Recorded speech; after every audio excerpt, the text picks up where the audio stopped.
Isang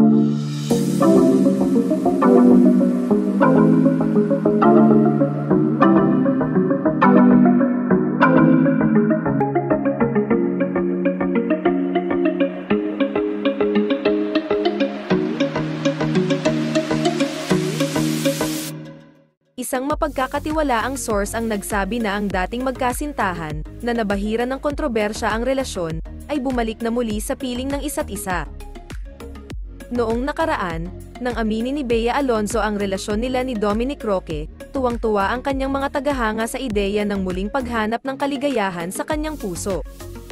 Alam ni Dominic ang mga dapat niyang punan bilang kapareha ni Bea, ginawa niya naman ang lahat upang patunayan na karapat-dapat siyang maging nobyo ng aktres.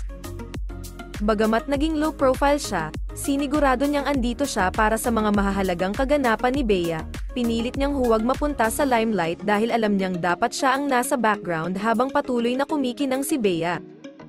Kahit anong pagsisikap, hindi nakaligtas sa pagdududa si Dominic at kinwestiyon ng ilang followers ni Bea ang kanyang sinseridad. Marami ang nagsabing may agenda siya maliban sa pag-ibig.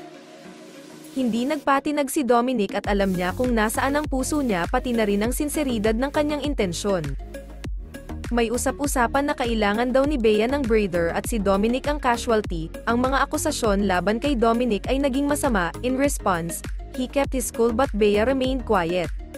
Naglabas ng pahayag ang couple na hindi kinumpirma o itinanggi ang kanilang breakup. Gayunpaman, naniniwala ang publiko na ang kanilang relasyon ay isa pang nasayang na relasyon at ikinalungkot ng maraming taga-subaybay sa showbiz.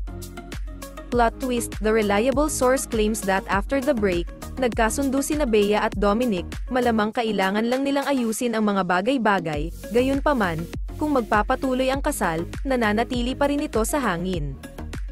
Marahil, ang dalawa ay naglalaan ng oras upang makita kung talagang nakatadhana silang maging magkasama habang buhay. Maghihintay na ang publiko at titingnan kung ang panahon nga ba ang magiging katotohanan sa tsismis na ito.